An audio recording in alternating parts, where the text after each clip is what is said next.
Bem-vindos a mais uma videoaula. Vamos dar aí continuidade ao estudo dos reinos. Na aula de hoje nós vamos falar aí sobre o reino Plantae ou reino vegetal.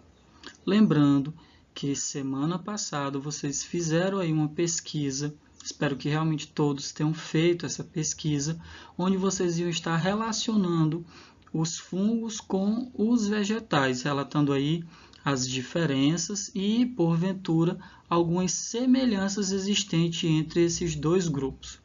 Então, turma, na aula de hoje, nós vamos aí aprender algumas características, vamos ver alguns grupos, vamos ver algumas classificações que são aplicadas aos vegetais, às plantas, de acordo com as suas características. Turma, nós estamos aí trabalhando com o capítulo 12, né? Reino Plantae, como eu falei anteriormente. E aí, como subtema, nós temos biodiversidade vegetal. Então, vamos aí aprender um pouquinho o que seria essa biodiversidade, né? O que significa esse termo. Então, vamos dar aí continuidade à nossa aula. Você já parou para pensar na quantidade de vegetais que fazem parte do nosso dia a dia, do nosso cotidiano? Numa saborosa salada, nos legumes que comemos, nas árvores que fornecem sombras e frutos, nas flores que ornamentam as paisagens, na grama que cobre o solo, encontramos exemplares desses seres. Mas, do ponto de vista da classificação dos seres vivos, como poderíamos caracterizá-los enquanto a reino? Sim, turma, os vegetais compõem um reino. Quando falamos nesse reino, estamos diante de seres eucariontes, ou seja, possui aí um núcleo organizado, multicelulares, ou seja, formado por várias células, e autótrofos, ou seja, que são aí capazes de produzir o próprio alimento, sua própria fonte de energia. Eles integram o reino chamado reino Plantae ou reino vegetal. O termo biodiversidade, como foi falado lá no iníciozinho da nossa videoaula, significa variedade de seres vivos. As plantas possuem uma grande quantidade de exemplares, desde pequenos musgos até enormes sequoias. As plantas são dotadas também de características distintas, que fazem surgir, assim, um sistema de classificação dentro do reino vegetal. Desse modo, as plantas podem ser separadas em dois grandes grupos: criptogamas, que são plantas que possuem estruturas produtoras de gametas pouco visíveis. E aí, nesse grupo, nós temos as briófitas, como exemplo, os musgos, e as pteridófitas, como exemplo, aí podemos citar as samambaias. Elas são aí, digamos, os dois principais representantes aí das briófitas e pteridófitas, que são pertencentes ao grupo chamado criptogamas. As criptogamas podem ser divididas em dois grupos, levando-se em consideração a presença ou a ausência de certas estruturas. Esses dois grupos têm em comum o fato de necessitarem de água para realizar sua reprodução, mas diferem entre si quanto à composição estrutural. Vamos começar pelo mais simples dele, que é o grupo das briófitas, na qual aí vocês podem estar aí observando na foto um exemplar representante das briófitas, né, que são os musgos. Briófitas são plantas que vivem em ambientes úmidos e sombreados, dotadas de uma baixa estatura, cerca de 5 a 10 centímetros de comprimento, podendo chegar a um tamanho maior em raros casos. Elas são pequenas porque não possuem tecido condutores de seiva, importantes na condução de água e outros componentes para o vegetal. Desse modo, as briófitas são denominadas plantas avasculares, ou seja, sem vasos condutores de seiva. Os principais exemplares desse grupo de plantas são os musgos e as hepáticas. Há espécies que suportam baixíssimas temperaturas, podendo por isso ser encontradas no Círculo Polar Ártico. Bem interessante, né, turma? As briófitas dependem da água para reprodução, condição que as limitou aos ambientes úmidos do planeta. É na água que ocorre o encontro dos gametas masculino, chamado anterozoide, e feminino, chamado oosfera. Os gametas femininos são imóveis, já os masculinos são transportados pela água, como respingos de chuva ou orvalho, nadando até o encontro da oosfera. Com isso, fundem-se formando embrião. Esse embrião dá origem às estruturas resistentes chamadas esporos, que são liberados e se espalham pelos solos germinando.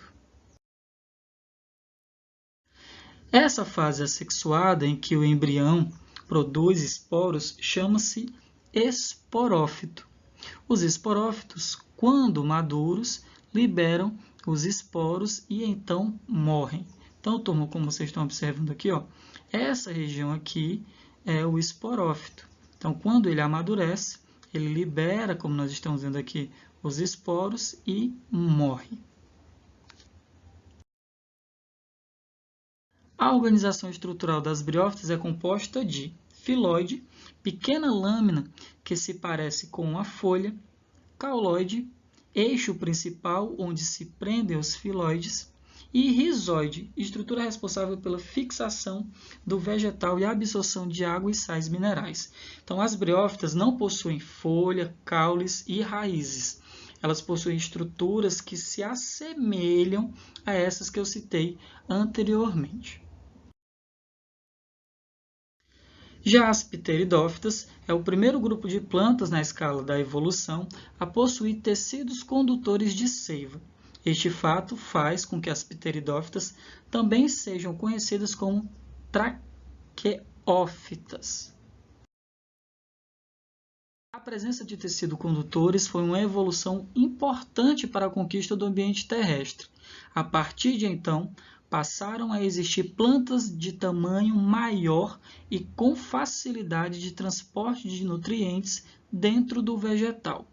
Contudo, ainda são plantas dependentes da água para sua reprodução.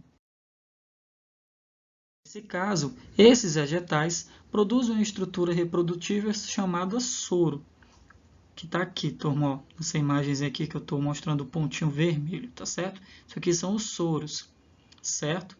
Você já deve ter visto esses pontinhos escuros e rígidos que se situam na superfície inferior das folhas das samambaias. São os soros. Eles se rompem, liberam os esporos que caem no solo e estes, ao germinar, formam uma estrutura chamada prótalo, que tem formato de coração, como vocês estão observando aqui, e contém gametas masculinos e femininos, os anterozoides e oosfera, respectivamente. No prótalo existe água, permitindo assim que o anterozoide nade até a oosfera e a fecunde, gerando o zigoto, ou seja, uma célula-ovo, de acordo com o que nós estamos aqui observando no nosso esquema.